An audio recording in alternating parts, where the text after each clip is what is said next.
So I thought that we should celebrate with an art form that we literally invented here in the Bad Place. The comedy roast. I see Jason Mendoza's here. Jason might not be the smartest guy in the world, but he is the dumbest guy in the world. Oh, Jason, buddy, all you had to do was to keep quiet, but you couldn't stop talking about Kendall Jenner or that dumb quarterback. What was his name? Derek Bortles? Always ranting about Derek Bortles. Lucky for you, my friend, Jaguars games are the only ones televised in the Bad Place because they suck! No, they don't. All we need is a defense and an offense and some rule changes.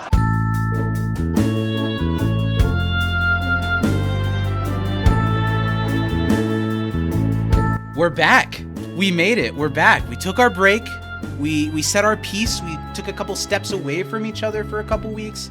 And like all great loves that have been lost, we've managed to come back around the other end, back to each other with arms wide open. Yeah, Zach, after serving our conjoined mandatory 14 days in the hole for public displays of affection. I won't tell you which hole. Private setting. But yeah, hey-yo! It was court mandated. I feel like a changed man. I feel like I've been bathed in the blood of a newborn unicorn. Steven got really into adrenochrome over the 3-week summer break. Hi, everybody. Welcome back to the show. We're going to talk about our break. We're going to talk about The Good Place and all of that. It's going to be a lot of fun. I'm glad to be back. I'm re-energized. I'm glad that you're here watching us or listening to us. Let's get into it. Welcome to Into the Time Knife. I'm Zach. I'm Steven, and get your own bracelets, Victoria. I thought that was so funny when Janet called her Victoria. that shit was absolutely hilarious. We're back for another week, and we can't start the second half of Season 2 without shouting out our $10 and up patrons over at patreon.com/can'tdisappointpodcast. Those people are Mary Baker Budisa, Danny M. Lugo, Justin Fortier, and Autumn Marsh. Is Justin Fortier a tier 4 patron? No, he's at least tier 2. At least. Well, isn't 1 the best? Oh. Or not? I was thinking 1, 2, 3, 4, not... Were you thinking on 1, Jason's 2, 3, scale of 1 to 13 with 8 being the best?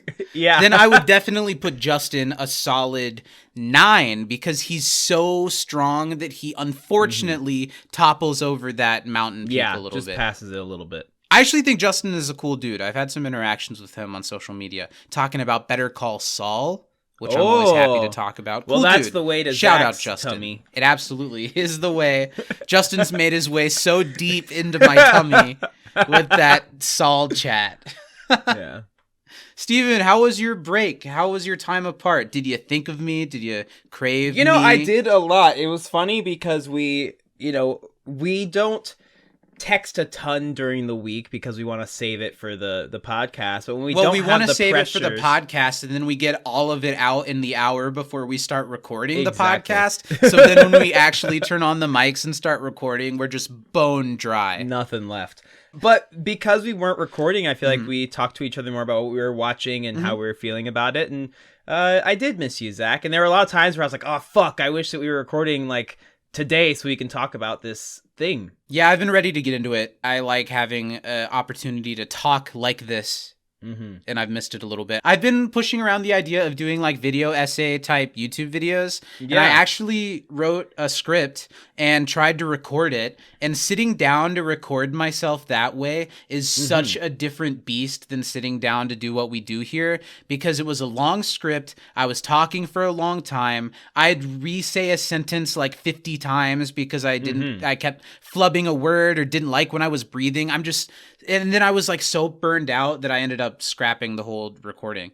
It's hard. It's hard to do that type of thing. So I've been looking forward to get back and getting, here I am flipping this over. Let me say that 50 times. I've been looking forward to getting Can back I get a clean read on that? Can I get a of clean what read we on do that, here, Zach? Being a little more comfortable in my comfort zone. I'm very comfy cozy. A lot of alliteration there. Can you maybe throw in a softer consonant to mix that up a little bit, Zach? Get a clean read on that? Can you Water. read that again? Is W a soft consonant? I'm just going to say W the word is a water. soft consonant. Yeah. I like that. Thank you. R's pretty soft, too, is at the end of a word. Oh, I should have mentioned Patreon. Of course, we've got a schmooze. Can't disappoint. You did. You read them all. Patreon.com/Can't Disappoint Podcast. I've got to tell people that they should go over there and subscribe to the Patreon, starting at $5 a month to get hundreds of Patreon exclusive podcasts and our current Patreon exclusive podcast, which are the weekly live You Can't Disagree show and The Basement, are that 70s show rewatch. A lot of fun over there. Check us out. Steven, what was the high point and the low point of our time apart for you? I'm going to say my high point. I have two. It's a tie. One was seeing Across the Spider-Verse. Best animated movie of the year. Of a lot of years. It will be. Of a lot of years, possibly. And this is coming from someone who consumes animated media on a daily basis, maybe the best animated movie of all time. And it's the sequel to what was maybe the best animated movie of all time. Yeah. And then the other one was getting to compete in Boston with longtime patron Danny M. Lugo. Did they make you do the accent to step into the city? You gotta. When you get off the plane, they're like, "Where you going?" And you're like, "I'm gonna park the car in Harvard Yard." And they're like, "Thank God." They're like, "Who's the best actor alive?" And you're like, "Ben Affleck." And they're like, okay. It's got to be him or Damon for sure. Yeah, I gotta say one or the other. But see, if you say Damon, they think you're a tourist because the tourists always say Damon. The tourists always say Damon real because nobody really Bostonians. likes Ben Affleck. Well, hell no. God. And what was your low Ben point? Affleck doesn't like. Let's see. Low point was probably just the it's been a real busy work period for me, and so it's been a little bit stressful doing It really all wears of you that. down sometimes, doesn't it? Yeah. Yeah, sure. It does. Love what I do, but from the managerial side it can be exhausting. Love what you do but hate what it does to you. Oh, I love what it does to me. If I had to do a top and bottom, my Zach, top, what about your high point, low point? I don't need you to segue. I'll do my own segues. Thank you very much. My top is also a tie between seeing Across the Spider-Verse because it was literally one of those theater experiences that makes me glad to be alive today.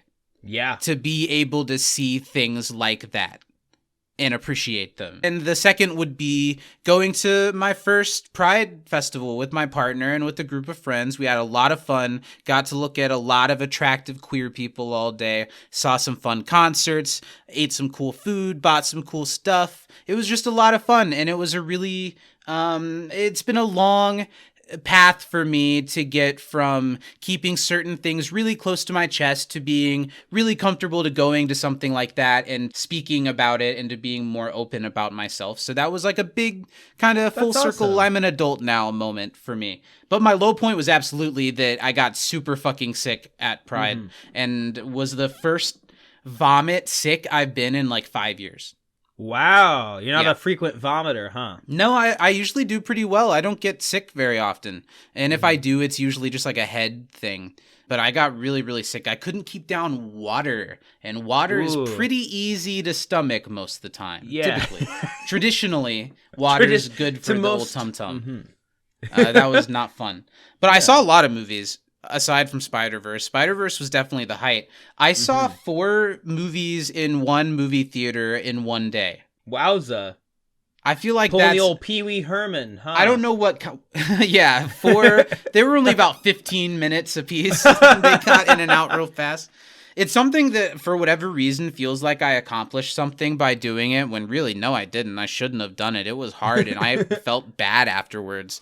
But Lil was going out of town for the day. My plans fell through, and I wanted to see a movie, but I was going to have to, like, figure out a ride because Lil was taking the car. And I looked up the day of movies, and I saw, well, I wouldn't mind seeing these 4. And then I saw that, like, the showtimes all lined up with one another. So that's what I did. Lil dropped me off in the morning and left and did their thing. I saw 4 movies. And then they came back and picked me up when they were done. That's awesome. 4? I've never done 4. I've done 2. I've Never done 2 a bunch 4. of times. Yeah. Yeah, it was hard. 4 It was seems draining. like a lot. It was a lot. It started at 10:30, and then the second, like, I got out of that movie 10 minutes after the show time for the next movie. So literally previews, yeah. stood up, peed, refilled my drink, sat back down for the second movie, and then had like a little break between 2 and 3 and a little break between 3 and 4. It was a lot. It was draining. Wow. Yeah. Hey, but you did it. I did do it. And no if one can there take were that away from 4 you, movies Zach. I wanted to see in a day where I didn't have anything to do, I'd probably do it again. Mm-hmm. Lil and I started, so we have like a weekly movie night with friends. I think we've touched on that here before. Recently, we've watched stuff like Reanimator, old horror movie with some really fun practical effects. Yeah. And then we just watched Young Frankenstein, which was a lot of fun. Young Frankenstein, I really love nice. Young Frankenstein. Gene Wilder. It holds up so well. It's so funny still. It's great. Other than the fact that it's all white people, I think that's one of those movies that's going to always work. It just is really funny. And now it's my turn to pick. I don't know what I'm going to pick. Pick like Glory or like Roots or something. Sure. Roots is a unexpected, mini-series. Zach. I'll pick the entire Roots mini-series. Yeah. Why? You can sit through that. And Start Lil early. and I are starting to, every week on Friday, we're going to go see a movie in theaters together. And if it's a movie that's like less than 2 hours, we'll see 2. So this past Friday, I took Lil to see Elemental because I really enjoyed it. And we saw Asteroid City, the new Wes Anderson movie. And next Friday, we're going to see Indiana Jones and the Dial of Destiny. Nice. Old Harry Ford. Yeah, Still kicking real it. old. Super, like incredibly old. I saw a thing that was like, Blade Runner came out 41 years ago, and I was like, fuck, he wasn't super young in that. And the second Blade Runner, where he was much older, came out like 10 years ago. Yeah. Yeah. Anna de Armas in that movie. I haven't seen Academy it. Award nominee. They're making like a TV show. Like it's set after that. Like 2099, I think. I don't know. I rock with that. Let's talk about The Good Place. We Let's caught do up it. a little bit. I had a good break. It was nice to take a little break, especially from editing and from having this whole day kind of blocked off. It was nice to take a little break, but I'm glad to be back. And this was an episode of The Good Place that was perfect to come back to after a break. I think definitely. It's one that I remember very fondly and that I was super excited to watch and talk about today. We're talking, of course, about Season 2, Episode 9. It's Chapter 22, Leap to Faith, which, of course, is better translated to Leap into Faith. Well, I see what you were trying to do there, Zach. Leap of faith is the commonly said phrase. Leap to faith was already a play on leaping into faith. So, well, I do feel like you did good, buddy. I do feel like there's a difference between leap of faith and leap to faith. Well, they don't say leap to faith in the episode, so that's what it's called, and yes, they do. Yeah. Well, no, they say leap into faith. No, someone says leap to faith, and then Chidi corrects them each time and says, actually, it better translates as leap into faith. They say it twice. They make the joke twice in the episode. Eleanor once says, "Oh my talking God, about we're doing this already." She says "leap of faith," and she says, "Well, it's actually better translated to leap into faith." Agree and to then disagree. later Michael on, says when they're it. telling Michael, they got it, and Michael's like, better translated to leap into faith." Yeah. They say "leap of faith." I don't think so. Both times. I don't think so.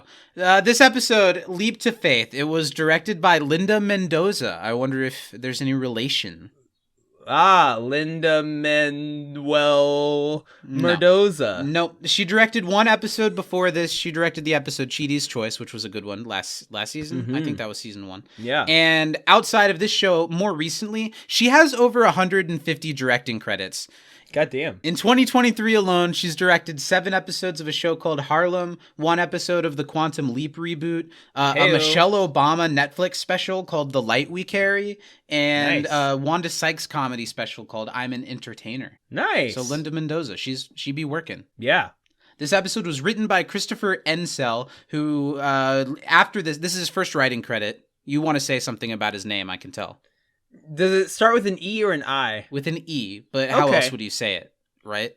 And I want to say Ensel instead of You very incel. clearly said Yes, Ensel, not incel. Yes, because I I would've knew changed that you shit if are I'm a child and would say something. And here we are. All for The episode naught, was Zach. written by Christopher Incel, who writes one other episode in the series later on. The episode that gives this show its title, Chidi Sees the Time Knife, he co-wrote with Joe Mandy next season. And Nice. outside of this show, most recently, and kind of his biggest job, I think, has been writing 3 episodes of the recent How I Met Your Father. I've heard it's not bad. I like have Hilary too, Duff. but I don't care. It can do its thing. I'll be over here. I'm not that interested. This episode originally aired on January 4th, 2018, after taking a few months off from the last episode. And we're going to talk about the movies and the music of its time. January 4th, 2018, the number 1 movie. Okay? 2018? 2018. Are you sure? Yes. Wow. Why? You don't believe me? You thought it was earlier No. than that? Yeah, I feel like No, when this show started, it was like 2015. Yeah. It's been 3 years, and we're only in Well, the season first 2? season started in 15 and ended in 16, or maybe even started in 16 and ended in 17, and this season started in 17. I don't think it was on at all while we were in high school. I think it started in... that it makes definitely sense, I started guess. in 2016. We've been talking about it for like Yeah. 6 months. All right. The 18 just threw me. We're in a new year. That's okay. Threw me a It's little January bit. I wasn't 4th. ready. It's I didn't newly prep. I wasn't on the 2018. notes for that. Originally aired... Can I... Are we good? Are we good about the hard facts? Do we need to argue the things Yeah, that are just I'll what they let are? this one. We'll check it in post. We're not like We'll check the arguing tape. about interpretation of the episode. We're arguing about the date that it aired, which was Just check January again. 4th, Can you refresh? 2018. The number 1 movie. Do you know about when we're talking? January 4th, 2018. 2018, January. That means it's still probably riding the Christmas high. You are very correct. Spider-Man. No, Into the I'm going to give you a hint. Spider-Verse. That came out in 2000, maybe 2018, but much later. It was a summer movie, not a Christmas it's not movie. your turn to guess yet. I'm going to give you a hint. Okay. It's a big franchise movie. Mm-hmm. It's a sequel to a big return. This is giving away too much. And this is its 3rd week as the number 1 movie. Star Wars: The Last Jedi. Yes. I gave it Nice. away a little too much with sequel to a big return, I suppose. But it was Star Wars: The Last Jedi. And it's Did you like The Last week Jedi, or did you as hate number all 1. 3? No, I like a lot about The Last Jedi, but there's Mm-hmm. also a fair bit that I don't like. But I think I've grown to like it more. I Yeah. like The Force Awakens quite a bit, and I love Force have Awakens. only seen Rise of Skywalker once, and it was not very much fun. But I would I watch it again agree. probably. Yeah. Mm-hmm. The number 1 album Mm-hmm. for this day is an album that I'm familiar with. Ooh. And I don't know if that alone would give away what it is, what I was listening to in January of 2018. I know. You were around for it. The only hint I can think of to give you will probably give away what the album is, and that hint is Diarrhea. Oh no, not heavy duty like Because your Diarrhea. booty is heavy duty like it. Oh, Do you know what the album that was? would be Eminem's. What the fuck was this bullshit album called? It was so bad. It's him That looking was- sad with an American flag behind him. Yeah. Yep. Retaliate. Nope. Rebirth. Nope. Revive. Close. Yep. Revival. Yes. Revival Yeah. by Eminem was the number 1 album. How embarrassing! That album's bad. Everything on there is bad. Yep. It was like really bad I bopped it for a while, but kind of as a joke. as a joke, because like it's got beats that are catchy. Yeah, And it's got lyrics that are so corny that they stick in your brain, you know? Mhm. But no, it's very bad. This was the end of me caring about music that Eminem was putting out. Yeah. That's the number 1 movie, number 1 album. Pretty good job guessing. Hey, I had a good sparring partner. Was it me, or is there somebody on It the was- other it was side you. with like boxing gloves on? Or I'm like the getting thing for you to punch? real hard under this desk. Let's move on to the next segment. It's your time to shine, Steven. Mm-hmm. It's time to find out for the first time in a while. You're gonna shake off the rust and tell us once and for all, did Steven watch the episode this week? Watch the episode. It's a long one. this week. Yeah. But a quick ending. Yeah. You've got 20 seconds on the clock to tell us Mm-hmm. everything that happened in Leap to Faith, the normal way to say it. How do you think you're gonna do? I don't think I'm gonna do very well, Zach. This is a pretty like dense episode descriptionally. I'm gonna do my best. Well, I feel like what might This work in one's your for favor. John. What might work in your favor is that the end of the episode just retells the whole episode. Mm-hmm. So there might not be as much as you think. Well, maybe I'm. Don't be fooled Okay, what's that? Give me a little by more of a that. radio. Oh. Or a magazine. We did that song in show choir together. That one's the for us, Grand Illusion. Zach had the solo for, Ba-da-ba-ba-ba, half the for year. one day. After the soloist was unable to fulfill their duties. Yeah. Shout out to your neighbor. I was a real runner-up to Miss America in that situation, wasn't I? You've got You 20 sure seconds on the clock. Are you ready? Yeah. Okay, I like the attitude. 3, Mhm. 2, 1, go. Sean's there, and Michael thinks he's been found out. But guess what? Sean's here to congratulate him and promote him for doing such a great job with the neighborhood torturing the humans. So then they unveil to the humans, hey, guess what? It's the bad place. What? So then Michael has to leave a series of clues telling them a secret code that they figure out means that they have to summon Derek to call a train that goes to the medium place. So they don't Stop. go with it. Yeah, you didn't do that good. Yeah. I feel like because there's There's a lot a lot more, to get. There's a lot more to say. I don't think I heard anything about Vicky. No. I don't think I heard anything about Chidi and Eleanor like Jason and Tahani or really much. The roast, really nothing at all about the roast. Was there anything about the roast? Nothing about the roast was still on the train. Yeah, but that came that did come after. It came during. That's where he leaves the Whoa clues. now. I think that's a C. Okay, I'll take it. Okay. An average return. Yeah, that's what we aim for. We aim to please here on Can't Disappoint podcasts. 30 Rock? Yeah, I'm familiar. I'm familiar with 30 Rock. How good was Across the Spider-Verse? It was Across so the good. Spider-Verse was a 10 out of 10. It's Empire Strikes Back good. It's the modern day Empire Strikes Back. Yeah. Yeah. And better in a lot of ways. I think it's as good as. I don't know if I think it's better. As someone who grew up was so deep into Star Wars, Zach, that I owned a DVD Star Wars I Trivial respect Pursuit. your opinion. I don't think you're wrong. I just think I am on the other side of it. That's fair. I can see why you would say that. But I'm a bit of an Empire Strikes Back hater overall. Well, I just think, imagine being. Did you know before you give us 20 seconds, guys? Very light. Yes, because I had seen Well, episode come on, I didn't even 1 say it before yet. I saw episode. No, that's not what I'm talking about. Light spoilers for Across the Spider-Verse. Oh. Specifically, something about how the end sets up the beginning of the next one without giving any plot spoilers. Now, it ends with it to be continued. I Yeah. feel like if this movie came out in the 70s when nobody had a shot to know that it ended with a cliffhanger, that would be like people would be yelling and shouting and rapturous in the It's theater. true. That's why I think it's like in that family of movies. And I kind of was. yes. like, I, did you know like- it was a cliffhanger? I knew that there was a third movie that was going to be existing. And so I assumed that there would be some sort of cliffhanger just based on the length of time I'd been watching the movie. And that I was like, well, they can't possibly go into another Wrap all plot this point up right now. And they are. Mm-hmm. Yeah, and when the movie was first announced, it was going to be Across the Spider-Verse Part 1. But now they've changed it to the next one's going to be Beyond the Spider-Verse instead of Which I think is Across the Spider-Verse Part 2. I good think it's move. better too. But I think that caused the confusion. If it was still called Part 1, people would be, oh, it ends with a cliffhanger. Yeah. Anyway. I think it was perfectly done. The reveal is something that you don't expect but totally believe, and it's perfect. Yes. Agreed. Let's talk about trivia. Let's Let's do it. 5 questions from this episode. Oh, for you. you silly little Huh? goose. You've got more I've than got that? a whopping Wow. 8. Okay, go ahead. Give me 8 two. questions for you. Give me 2 or else.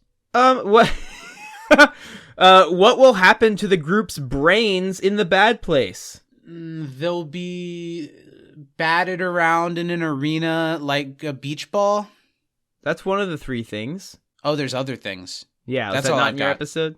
That's all I've got. They'll be removed, studied, and then batted around a stadium like I a think it's kind of a beach bullshit ball. list of 3 things. I think I got the only one that mattered. Go Go ahead and give me another one, or else. Go ahead. We'll check the tape. Why will they peel their arms like bananas? Just for fun. Yeah, you got it. You got 8 That one's questions, a- and that so one's far a buy. 2 of them are from the same 10 seconds of the episode. They're all from the first scene, Zach. I fell asleep. What are Eleanor's bathroom towels made of? Zach, I don't want to start off by saying it wasn't in my episode, but I've got no idea what the fuck you're talking about. Well, that does not mean that it wasn't in your episode. It does not. I don't have the answer to this one. This is the beginning of the episode when Mm-hmm. Chidi walks in on Eleanor brushing her teeth and is all awkward. You got anything on that? Do you remember this? Not in your episode, perhaps? My episode starts with Sean and Michael. Well, yeah, so does everyone's, but this And then is like the next- just after that. Then the We'll get first there when time we you get see through the the episode. gang, We'll talk they're all about it. four in Michael's office. Then no, it didn't have this scene. So you missed the all-important detail that Eleanor's bathroom towels are made with microfiber.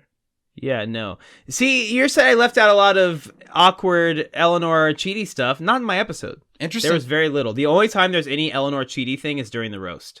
my Yeah, episode. there's a full scene. Yep. Yeah, not in mine. Okay. You win this time. It's still a So I C, think though. my Still a C should be upgraded to a C plus. That wasn't really the reason you were a C. You didn't say anything about the roast. Nothing Well- about the thing that they get the whole plan from. Well, Zach, I Not answer a that thing. with Nothing. how heavy Nothing. was the The end of the pancake episode wasn't Tahani there. mentioned? How heavy? 10 stone. 10 stone. You know how much 1 stone is, Zach? It's a pound or equivalent to a pound. It's near a 14 pound. pounds. Is it really? Mm-hmm. Oh, right. Because I know this because people that are Australian that I listen to a podcast, they like weigh themselves in stone, or British people will weigh themselves in stone, like Tahani Yeah, does here. very barbaric way of measuring your weight. And- Grab a and- couple rocks. How many rocks am I? How many You go to the rocks? doctor and they start pick you up and then pick up a bag Some of rocks. rocks? Ah, Yeah. you're about 15 You're rocks. this many stones. Well, my next question is also about the giant pancake. What is Tahani's name for her giant pancake? So you got half of it. What the fuck does she call it? Like a flip stick or something like that? A 10 stone. Brekkie plate. A little batter napkin. No, a 10 stone griddle chip. Griddle chip. That actually does make sense. A chip. The chip doesn't make sense Well, it's you fry it up. because chips are fries. Yeah, you fry it up. Your turn. What team's games are shown in the Bad Place, Zach? Only the Jaguars because they suck. Because they suck. Nice job. In his roast, who does Michael say Jason won't shut up about besides Derek Bortles? Kendall Jenner. Good job. Mm-hmm. What song just finished playing when we get to the Bad Place? Well, that party? would have been She Hates Me by Puddle of Mud, and we're going to follow it up with Grandma Got Run Over by a Reindeer. It's great. What two things? Oh, No, sorry, it's- your turn. Go for it. Michael says that the humans removing Janet's bracelet is impossible. Like, what else? That was actually my next question. If I remember it, You said two things. That's right. yeah. Don't look down. Breathing underwater. Guys, watch and... the video. You can tell if you look down. Don't I look know. down, My Steven. phone's under my desk. That looks like down to me. breathing underwater and not texting while driving. Driving without texting. I'll give it to you. Driving without texting. Yeah. Sure. See, that's how you know I didn't read it. Where did Tahani? Wow, check your. Could tell it was late at night. I wrote the question a little bit funny. Where did Tahani go paragliding with Pippa Middleton? Dang, I don't know the location. I remember this line, and her thing that she said was just a real simple, like, don't do it, or something She's like that. just like I told Pippa Middleton, we were paragliding in Barbados. Gibraltar. I don't remember Just them saying go. Gibraltar. Just go. And then someone looks at her and she's like, what? I did say that. I've got one more question for you. How many clues did Michael leave the humans? Oh, that was my last question. Over Nice. 1,200. Good job. Let's talk about the episode. This is the comeback after a break, after a big cliffhanger at the mid-season finale with Sean showing up. And then it goes in a completely different direction than what you would maybe expect from that cliffhanger. How Which did is you what feel makes this show so revisiting good, this episode? right? Did you remember that it went this direction? Because I kind of forgot. I didn't. I remember the end of this episode, but I didn't remember how we got there. I think it's so smart because, especially with us taking this break too, I just remembered how I felt when Sean popped up, and I remember what they tell me to remember, which is Michael walks in and Sean's there and is like, "Have a seat." Your episode began with a previously on, right? Kind of. Mine I had don't a think they actually previously said on the Good previously Place, on, and but it did show. Mine had a little bit of recap, which was really helpful because it had been a few weeks. It showed mine me... just started with Michael walking in and Sean saying sit down, and then it went right to. No, mine started with the previously on, which started with the clip of Chidi and Eleanor in bed together. Oh wow! Yeah. See, they made that much more of a thing in the director's cut. The Chidi Eleanor bang cut.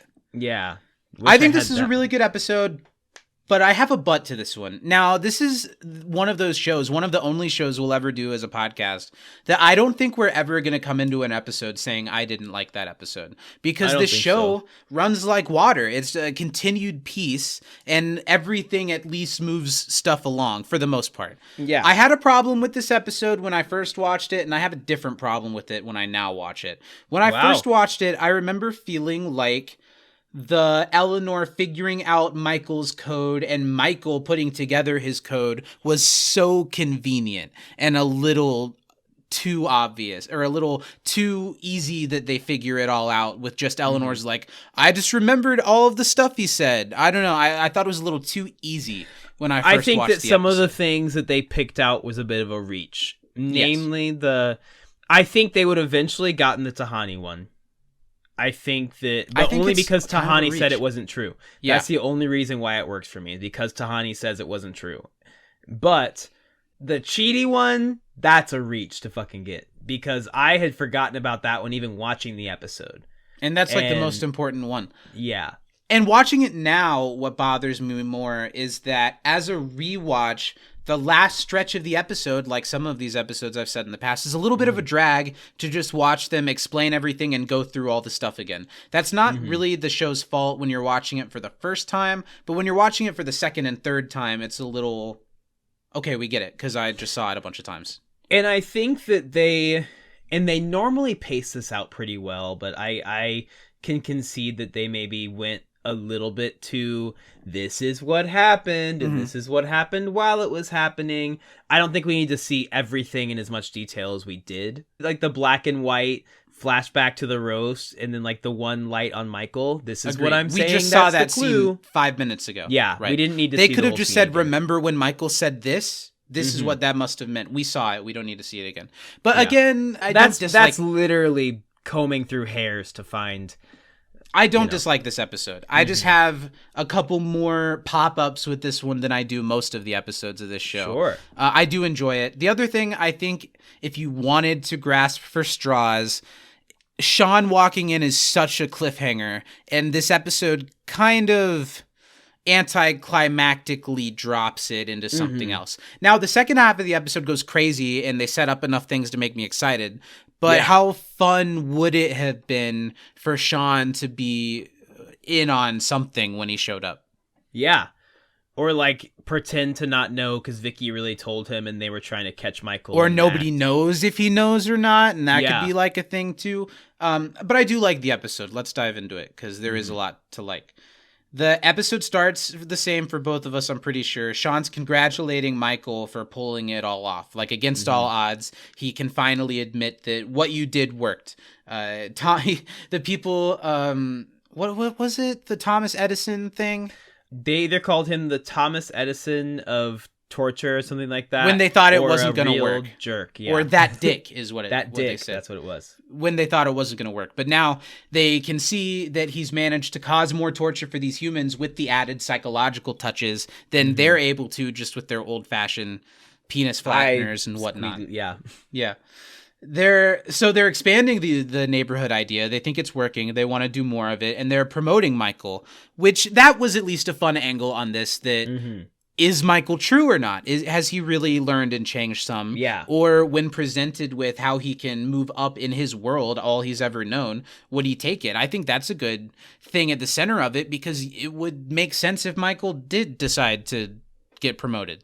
Sure, because a lot of the reason why that's all he knows. Switched sides in the first place was because he knew he couldn't keep up the lie. Yes. And he didn't want to get caught. But now he's getting promoted and the four are just going to go get fucked. So he can go on and ride off into the Demon Sunset with his new job, getting to do what he truly loves doing, which is torturing people. And that's kind of the crux of this episode. What direction is Michael going to go? Is he going to become the senior staff, or is he going to really have learned the lessons that he's learned over the last couple weeks and make a different choice?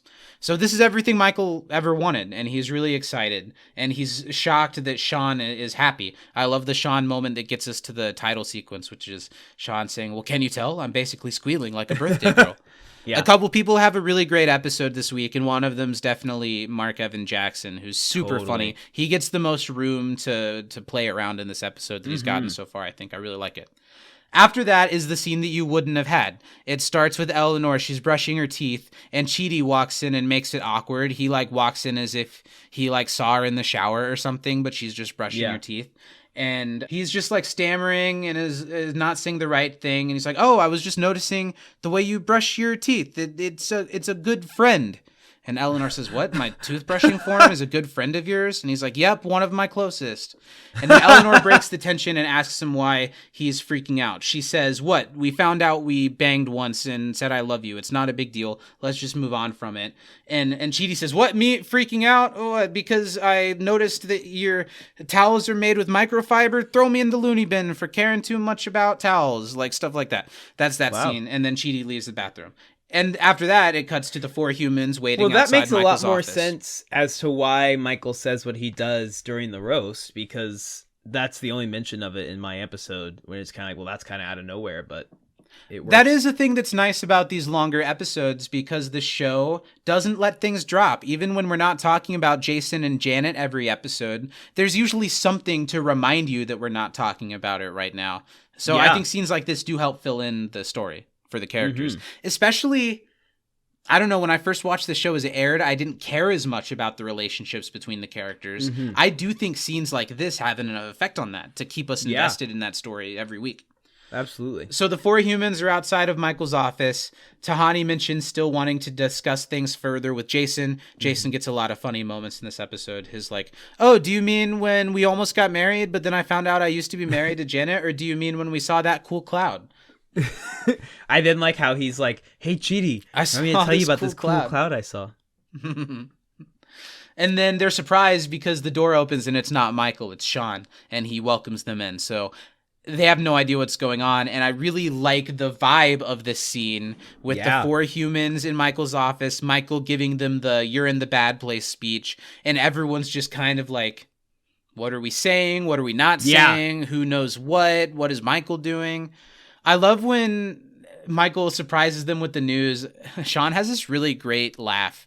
He's like, ha, ha, ha, ha. Just this perfect really funny in-character laugh that works so well.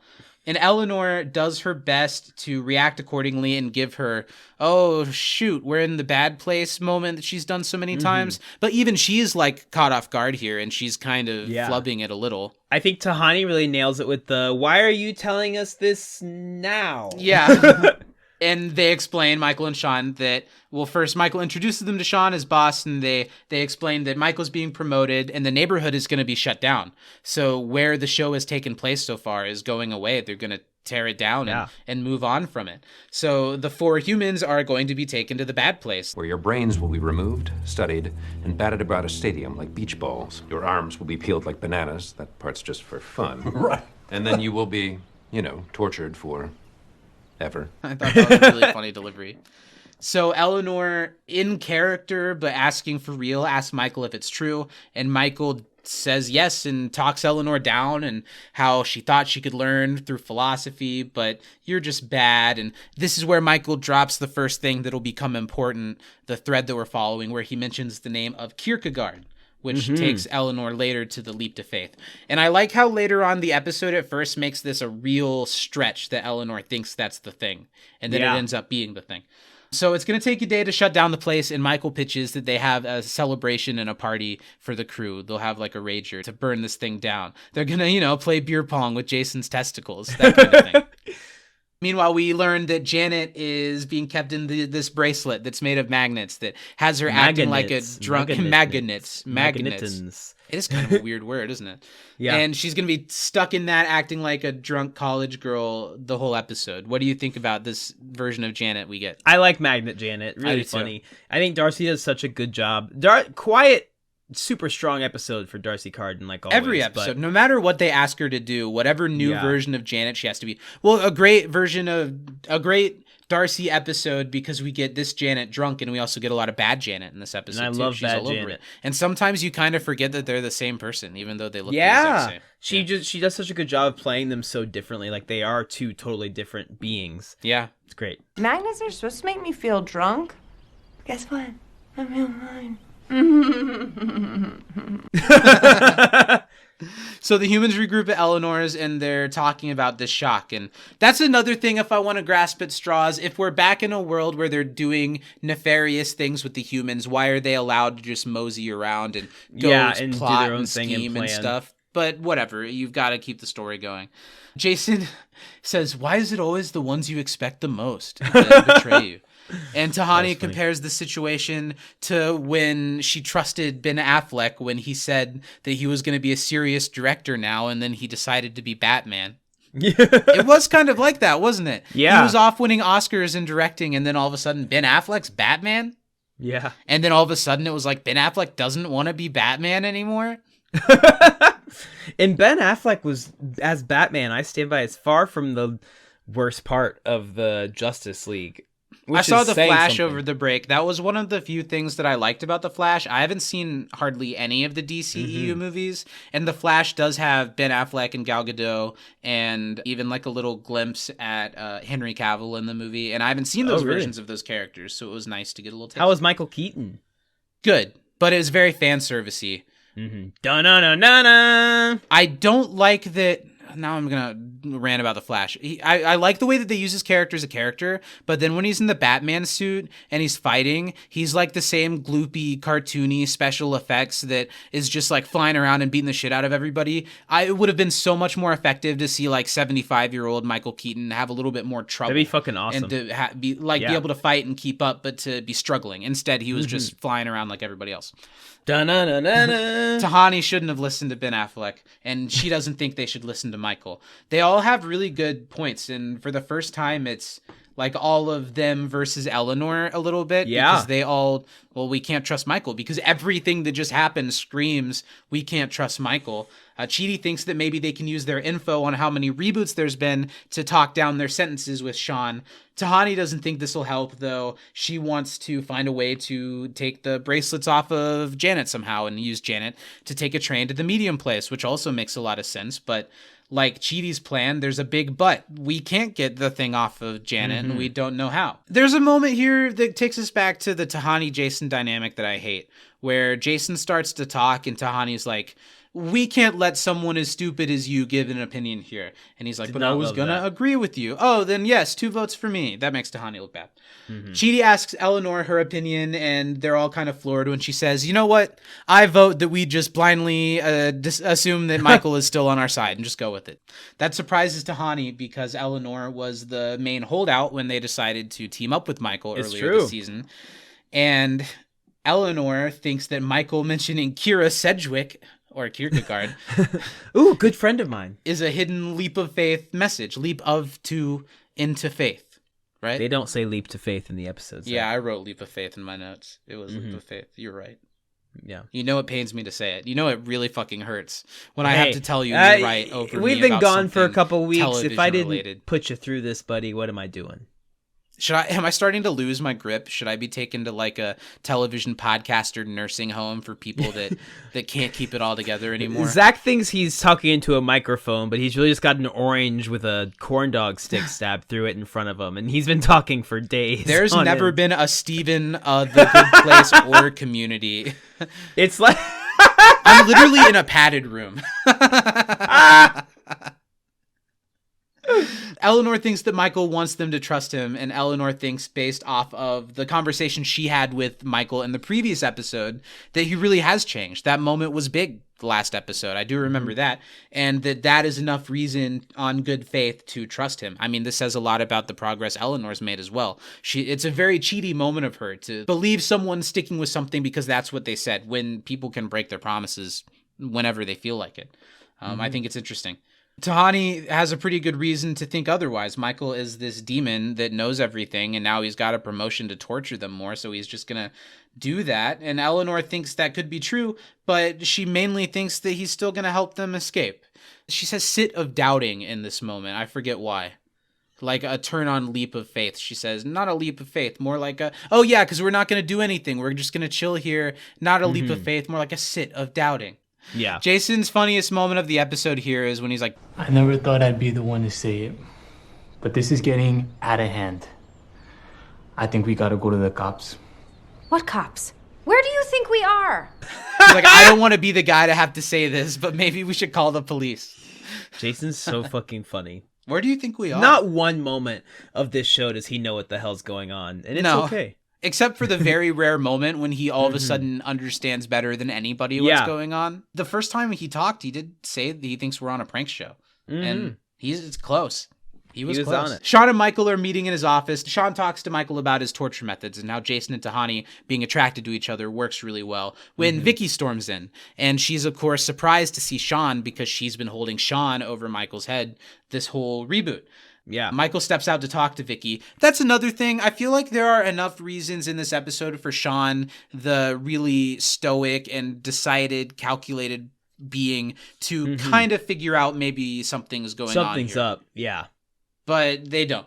Michael steps out to talk to Vicky, and Vicky is rightfully upset that Michael is going to take this promotion and take all of the credit that she's done. She thinks that she's built up this neighborhood and made it successful. But Michael's able to explain why he has to take credit, because if he doesn't, they'll know that there's all these reboots and they'll all be fucked. But if he takes his promotion, if they feel like they're a success, he can talk up Vicky to Sean and tell him how important she was to the reboot. And Vicky kind of agrees. Michael says no one talks about the reboots because if they do, it won't matter who did what. And Vicky agrees, but Mama wants her promotion. Well, and the thing is, like, honestly, I don't... Like, sure, Sean might be upset because everyone wasn't telling him the truth, but I think he'd be more mad at Michael than at Vicky. If anything, Vicky'd be like, hey, this time I have been torturing them. Yeah. I've been running it successfully, and this has been one of the longest experiments. That's true. Like Vicky probably, for her interest, should have gone and told Sean right away. She shouldn't have trusted Michael. Right? But Michael, the master manipulator. That's true. I mean, Vicky doesn't know that Michael's in with the humans. Yeah. So well You're played right. by Michael That's to fool her into it. I said that's a well thought. I'm going to pretend like that's the way you respond to something and move on to the next part of the we're episode. good. Who knows? So the bad plays are, of course, the people who coined the concept of the comedy roast. So the four humans, Sean and Janet, are sat at a roast table with Michael at the podium. And in the beginning of the scene, Vicky, for the first time, catches Michael whispering into Janet's ear and has a moment of what's going on there. Why is Michael whispering to Janet? Which, I have a question. Sure. Do you think that was worth it? I don't know. I think that, sure, you want to pique Vicky's interest, but... That's what gets them to take Janet's bracelets off. That's what gets Vicky Yeah, invested that's in fair. getting Janet's bracelets taken off. So full Janet can tell Vicky what Michael really said, not just the something, Vicky, something. Yeah. I think it totally works. I guess. It's clever. I don't know. That one for me, like, the second time they do it, sure.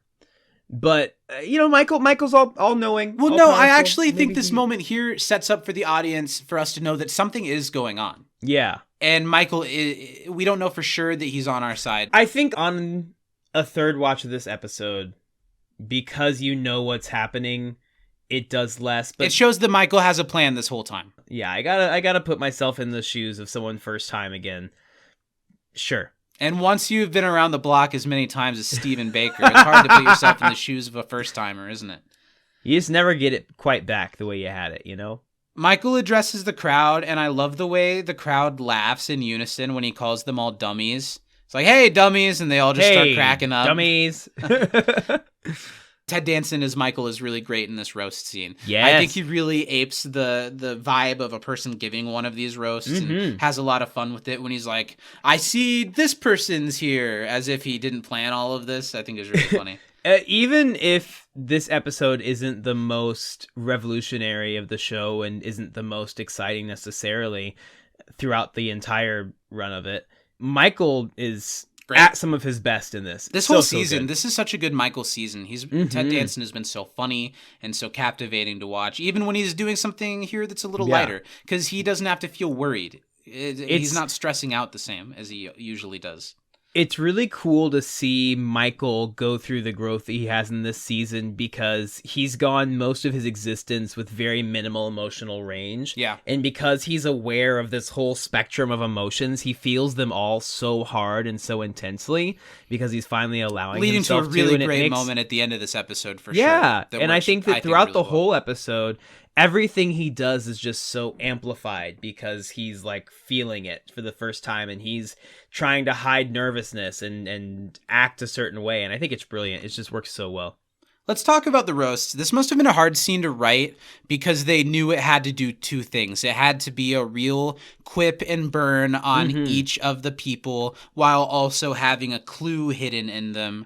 And I think it's more successful at burning the people than hiding a clue in them, like we kind of talked. But even still, the burns are a little weird because they've got like a clue in them. So first is Jason. Michael gets Blake Bortles' name wrong, which is the first, like, why is he saying Derek so many times? And I think that's actually a pretty good misdirect because, of course, we're going to think Derek's not just some fake name. That's a name that's really relevant to us right now. Yeah. But the way he says it, it happens fast enough that it's easy to not think that, I think. If he didn't say Derek Bortles 3 times, maybe. Jaguar games, we already said this, are the only ones televised in the bad place because they suck.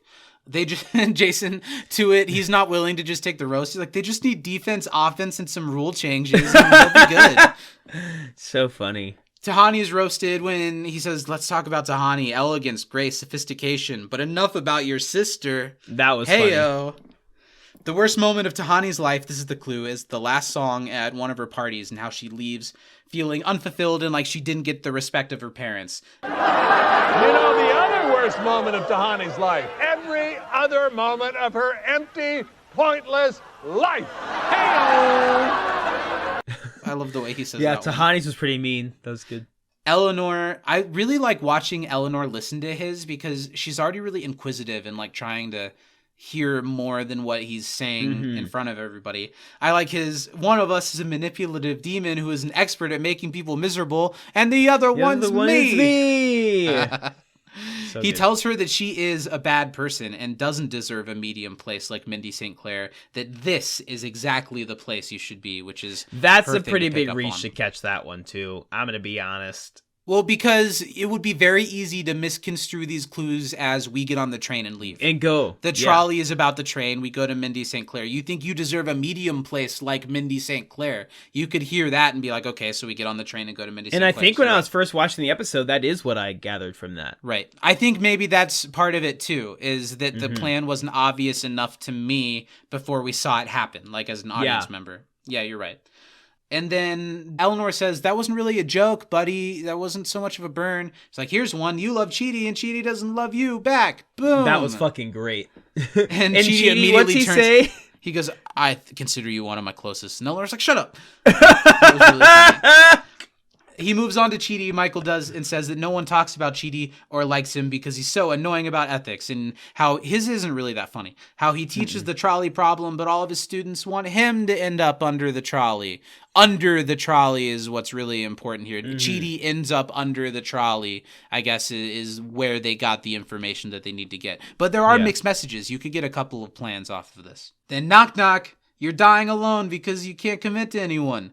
You're dying alone because you can't commit to anyone. Who? And he goes, Jason Mendoza, everyone. And then the roast is done, and Michael yells, let's tear this mother to the ground. And CGI giraffes start running around. There's a bunch of stuff going crazy. And Eleanor considers in this moment that maybe she was wrong and that Michael is just being an asshole to them. Mm-hmm. Later on, it's the night, and it's the party, and Bad Janet is the DJ, and she's playing the end of She Hates Me by Puddle of Mud to Grandma Got Run Over by a Reindeer by Whoever. Pro or anti Grandma Got Run Over by a Reindeer as an animated film? I don't know. It's a pretty fucked up concept on principle. Yeah. But I think I liked it when I was a kid.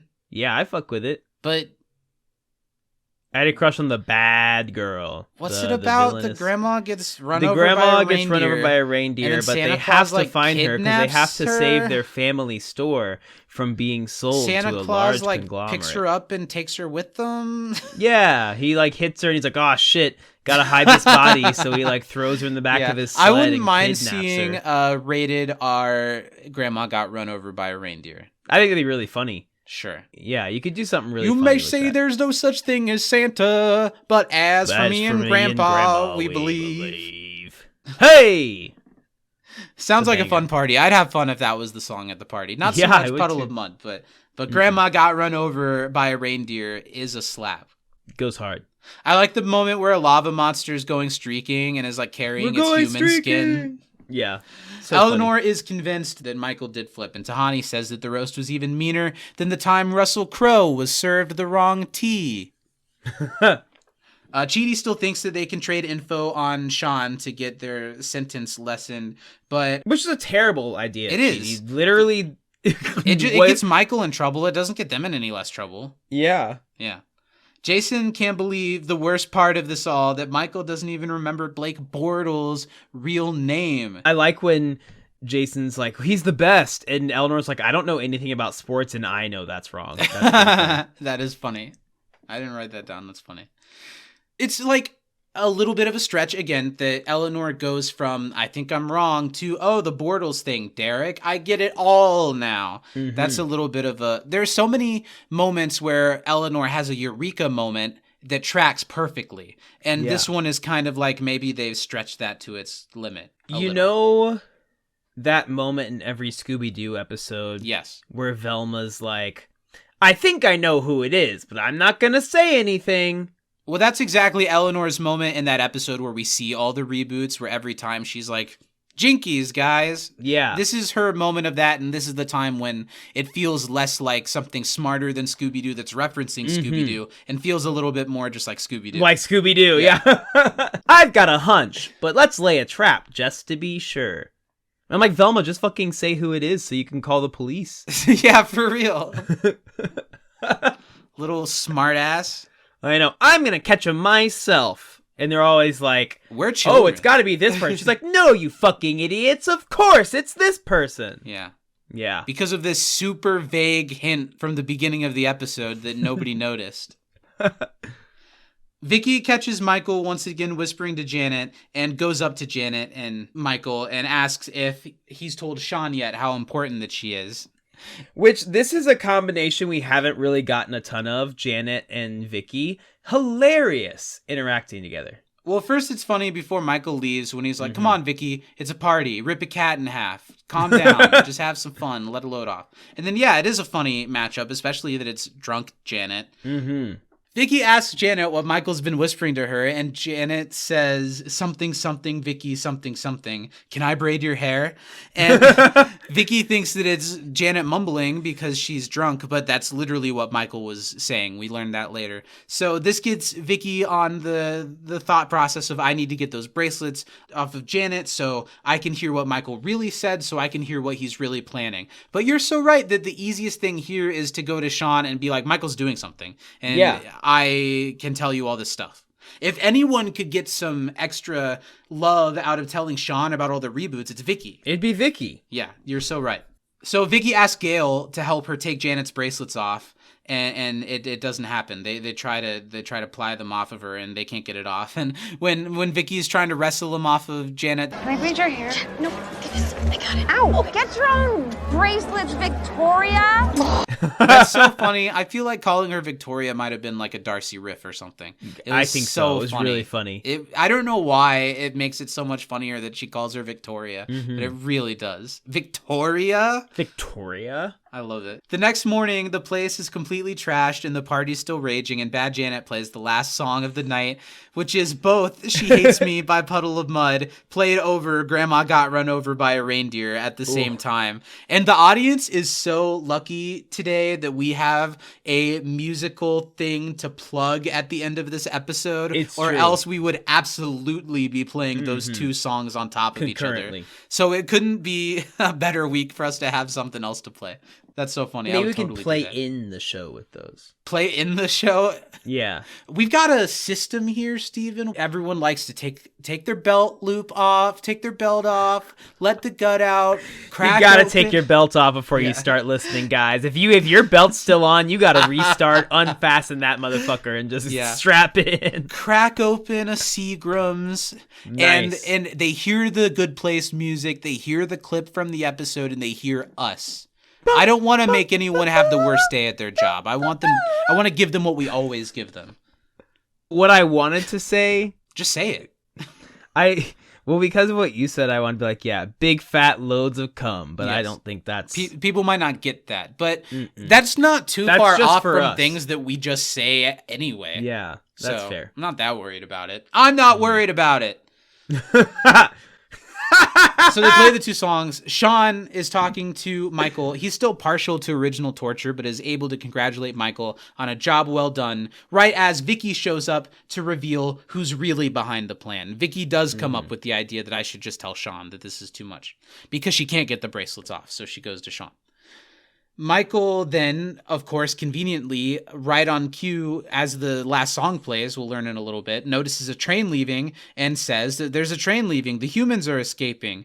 So Vicky is then like, oh, yeah, this is all Michael. He did all this, all of his idea. He deserves what's coming to him.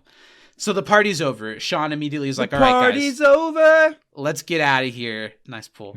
Sean has Bad Janet call another train so they can... I don't know. Are they just going to go back to the bad place and regroup? And plot. Yeah. I guess. Sure. Michael doesn't know how the humans got Janet's bracelet off, which we learned later they didn't. Mm-hmm. They used Derek. But Which that's I'd what forgotten that part too. they're I was like, implying. oh, nice. That's what My thought was Michael's like, implying. oh, did Vicky get them off? I don't Right. And honestly, that's what it is. It's not that... It's even more than Michael trying to get Vicky to try to get the bracelets off. It's Michael getting that to happen, so here we can blame Vicky for why the bracelets were taken off. It is more clever girl, than that Michael. I don't think that's the issue with the plan. I think the issue is giving the plan through the roast and the kids figuring it out a little too fast. Yeah, that last song thing is just way too much for reach for me. The more I think about it, but I that's love a that the really last tough song group. is the two songs they've been playing all day, played on top of each other. That's great. Okay, so getting Janet's bracelets off are impossible. He doesn't know how the humans did it. It's like breathing underwater, driving without texting. And then Gail steps up because she has no stake in this and reveals that Vicky tried to get her to take Janet's bracelets off. So Michael... if Vicky is like the number 2 demon in the crew, Gail's like somewhere around like 4 or 5. So she even lower, seeing maybe. a place for her to And she elevate. doesn't know any of this privileged information. Yeah. She's just a worker.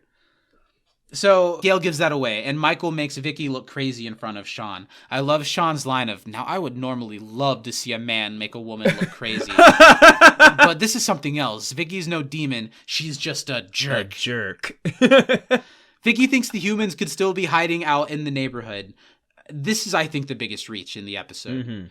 When Michael has Bad Janet scan the neighborhood. She can scan the entire neighborhood, but she can't scan underneath the train that's right behind them. Well, why Is it would she because scan behind her, She Zach? doesn't scan The behind neighborhood her at all. only goes this way. So she only does a nice little pie. But also, chart if she went all the way around, she could like follow maybe, they are on the train and they went that way. You would think. If Bad Janet would never. They say the neighborhood work can that go for hard. tens of thousands of miles or something like that. But So only in that direction. Yeah, Zach. that's maybe my biggest stretch there is the scan. Just Yeah, don't I'm do with the you scan there. thing. It's Just like don't do it's the bringing scan. up a question that we didn't need to ask. But there's no signs of humans. But she's like, oh, Vicky, but I got something for you. Fart. Always. Well done, Bad Janet. Well done, Bad Janet. And then Nice Sean throws Vicky into a cocoon to be prisoner for her crimes against the demons in the bad place. One of my favorite little lines of the whole episode Sean is here? Sean. Yeah, when he's like, and if anyone else wants to help the humans out. I've got one for you too, and it is slimy in there. It's gooey in there. Gooey. It's so funny. His delivery is flawless. He's one of those people, kind of like a Leslie Nielsen, who's funny because of how not funnily they can deliver their lines. That was a wrong way to say it, but you know what I'm saying. I knew what you were going for there. So Sean says they'll be found. This buys him a little time, but not much, and has Michael, who he still trusts, stay there to destroy the rest of the neighborhood. And as that train takes off with the bad place folks, it reveals the 4 humans underneath it on the track. And then it's kind of the mess of unpacking how we got to here. But what I love is that intense music that plays every time Michael like laughs when he's been caught. First it's Chidi as the train leaves. He's like, that was so scary. So many different times being underneath the train. But Michael tearfully when he's like, You guys! I was so scared for you! I told you he was on our side. You're my friends, and I wanted to save you! It's okay, bud. That was really cute. Yet another perfect Ted Danson moment that, like you're saying, he's feeling all of these emotions at one time, and he gets to finally let it all out as he's been trying to hide it while he's trying to hope that this crazy plan, this go-for-broke plan, works out. Yeah. Michael's exclaiming, they're all hugging. Michael and Eleanor have a cute hug, and Janet says, this is the best summer ever, you guys. Then they're on the bench, and Michael's taking Janet's bracelets off, and Tahani lies. He's like, I always trusted you, Michael. I never doubted you for a second. Eleanor mentions that the Kierkegaard drop was the first giveaway of the plan. Why would Michael mention something like that unless it was a message? And that made her remember a leap into faith. And Michael's like, yes, it translates to leap into faith. And she's really proud that Michael remembers. So that's a nice moment. Janet says, this is great. I want to hear everything, but I've been drunk on magnets all day, and I can literally hear every sound in the universe. I thought that was really funny. Quiet. Eleanor explains the code and how she cracked it. Jason likes to say that he's the one that did it, but he didn't. But he was there, though. He was there when it was cracked. And then we get all the flashbacks, which I think is unnecessary. We'll run through it fast. Michael getting Bortles' name wrong and using Derek as a name was a clue that they need to use Derek for the plan. Eleanor says there were clues in the roast. I do like the moment when they're like, okay, we're all going to split up and meet at the train station. And they all like go in a circle and end up right at the same with each other. It's like, you guys are the worst. Okay, let's just go. And it's not like anyone's watching where they're going anyway for some reason, so it's fine. In the train station, they dissect the roast. Tahani's like, well, what did he say about me? My entire life was pointless and empty. And Eleanor says, but did he say anything we didn't know? Yeah, that was fucking funny. The last song played at the party. That's the giveaway. That's a clue. Pay attention to the last song at the party. Chidi comes up with the Derek drop was to use Derek to drive a train while Janet can't because they've all been talking about getting to Mindy St. Clair's. Janet pops in. They ask her to find Derek, and she like bumps around in her void to find Derek. Where is? I'm never gonna find. Oh, there he is. There he is. Derek's here. This stretch makes me understand maybe why people don't like Derek, and it's because all they give him to say is his own name for too much. He should have other lines. Yeah, it's like everything. He's like Derek. Like, he should just say other stupid stuff instead of just one thing. Any joke told 5 times isn't funny the 5th time, I think. So Derek's going to drive the train to Mindy St. Clair's, but that's all they know so far. Michael said that this is exactly the place you should be to Eleanor, so that gives them, wait, we stay here? We don't go on the train? What's going on? Don't we just go to Mindy St. Clair's? And everyone else, Tahani and Chidi, are like, yeah, let's take the train. Yeah. Let's go, like I told Pippa Middleton.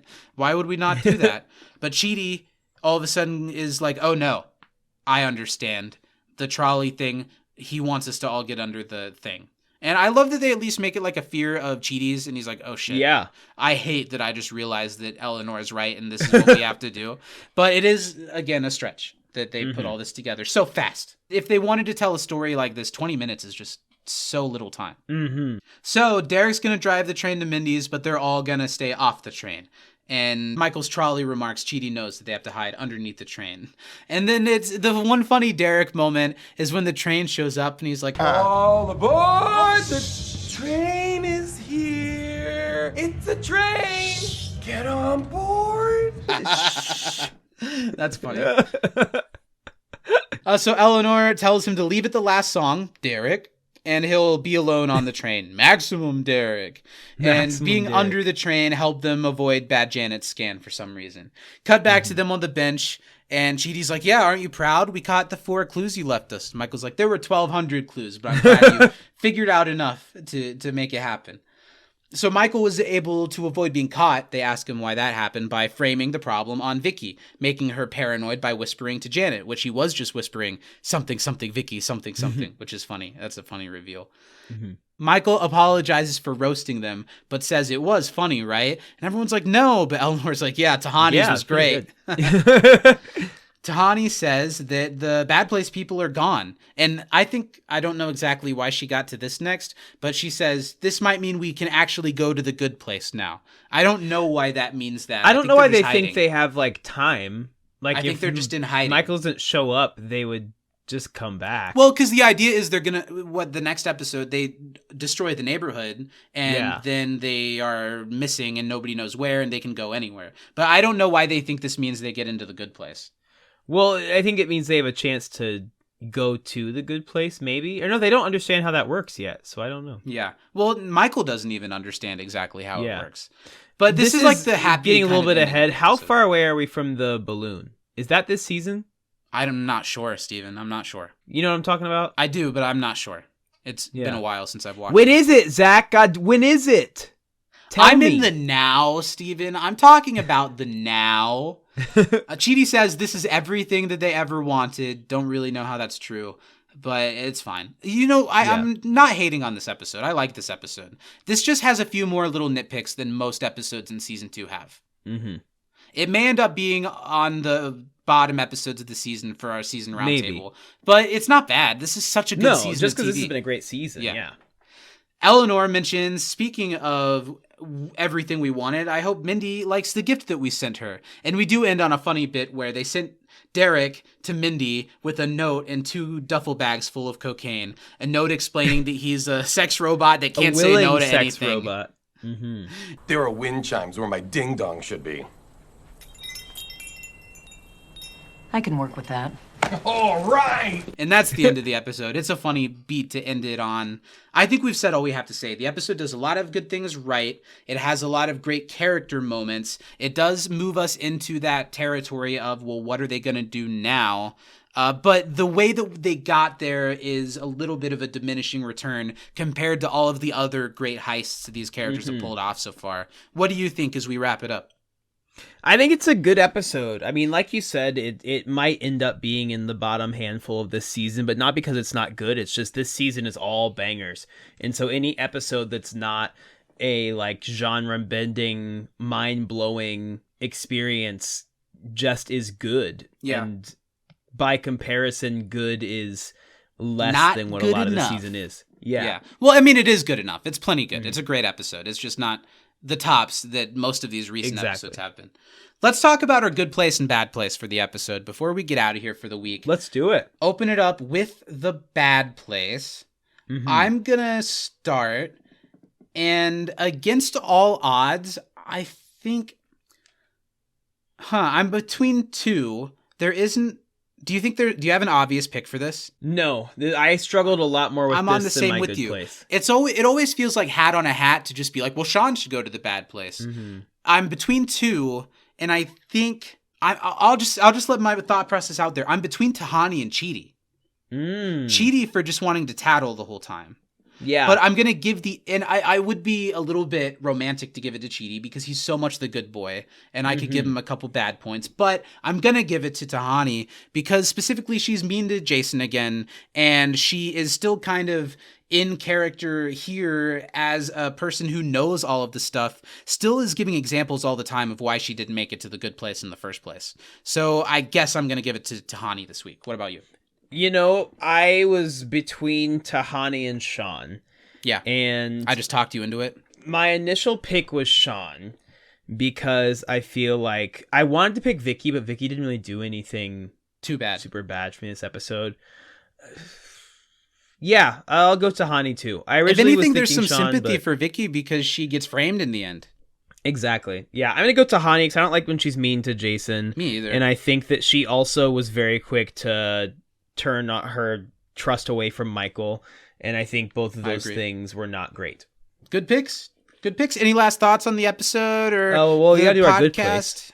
That's fair. You're right. We do have something else we got to talk about, and that's who makes it into the good place this week. I'm going to give it to Eleanor.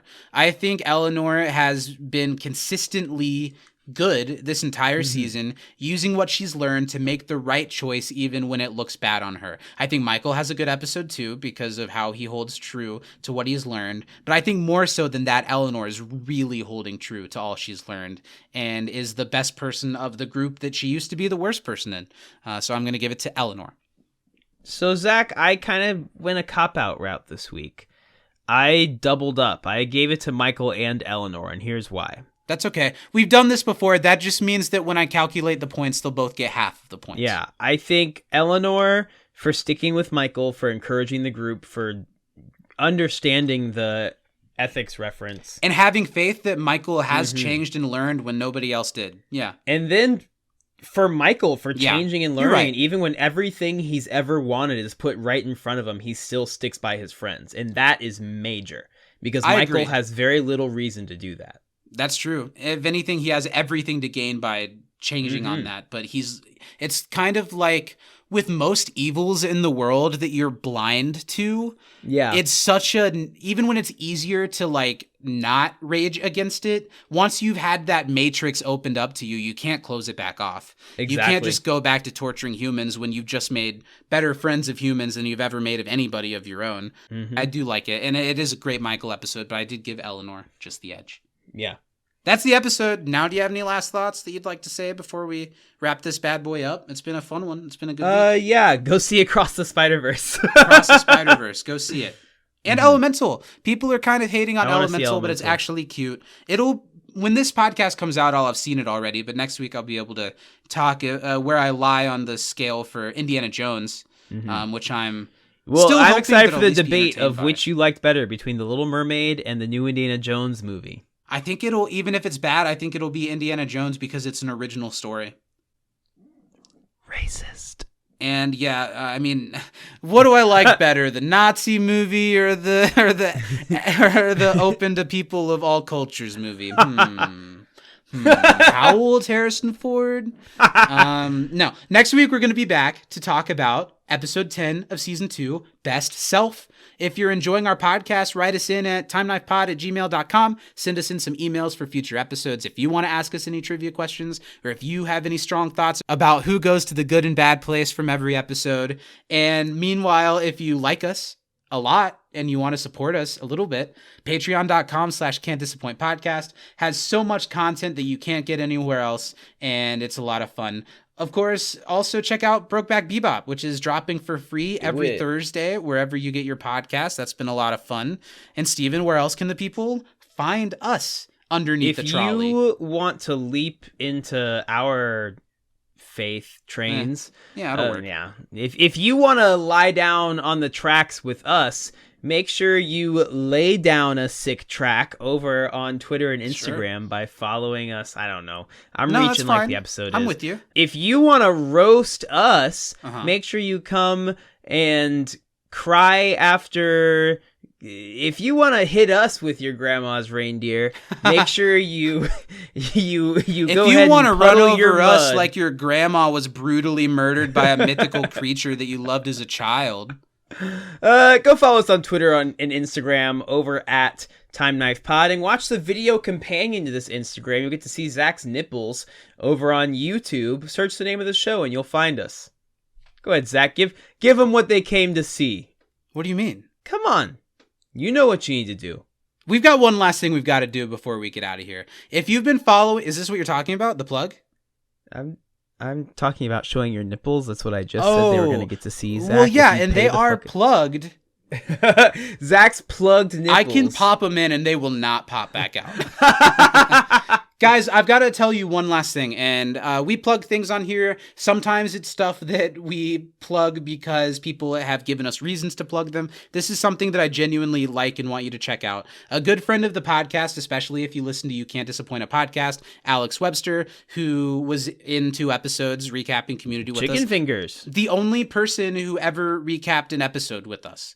Yeah. All our other guests were separate. So he was the only person that we've like let in the room, really. So if you've listened to those podcasts, he has just released his first musical project. And to my surprise, honestly, I really love it and I'm really proud of it. And I think he has a lot to be proud of. And I think more people need to hear it. He's releasing it under the group name Elux. That's EELUKS. He's got a full EP that's called Corn Jam. It's 4 songs that are really great that capture everything about growing up in a nothing town and still being nostalgic about it when you move on to something else. It's a great EP and it's a project. It's cohesive. Yeah, it's witty, Everything it's fits smart, together. it's a little bit tongue-in-cheek, and it's a lot of fun. And we're proud of you, Alex. So We're proud of Alex, and I'm proud to have the opportunity to share a song that I really enjoy with you guys. We're going to do that now. The song is called Yard Cat. The EP is called Corn Jam by Elux. You can find it wherever you stream your music. You can buy it off of Amazon and Bandcamp if you want to give him a little money, and I think you should. And we're going to play it. Steven, check out the video on YouTube to Yes. see Zach's crotch. Yeah, you do see me And really that's not a manspreading joke. a little shot. It's not. Mm-hmm. Yeah, really gratuitous. Yeah. And it's a lot of fun. The video's fun. The EP's fun. Steven, why don't you get us out of here as we queue up Yard Cat by Elux. From inside the time knife, Black Lives Matter. I'm Zach, I'm Steven. and we'll see you next week. We love you. Pew, pew, pew, pew, pew, pew, pew. Ash to dusk, I write it rough, keeping it real is my religion. What's the point of growing up if you're always making right decisions? If you're in my home, you're not alone, but there are no limits to where I'll roam. In my dome on the loam, passed by my garden gnomes, flipping through favorite tomes, my biome says shalom. Maybe I've been hated, I've been so frustrated with this trip, and in the morning let me proffer you a warning, like don't come at me with no bullshit. I'm just sitting on the lawn and I'm having a sip. Don't come at me with no bullshit. I'm just sitting on the lawn and I'm having a sip. Got my gun in the house but I won't use it. I'm just sitting on the lawn and I'm having a sip. Don't come at me with no bullshit. I'm just sitting on the lawn and I'm having a cig. Dog to dust, I get enough. A simple life, I fill my cup. You ask around for all this stuff, doubling down for me to cough it up. I can offer a chair, it's over there. If you go and get it, then we could share a view to which none can compare. But I'm not expecting you to care. It's not my fucking problem if you've got some goblins. There are things you fix yourself.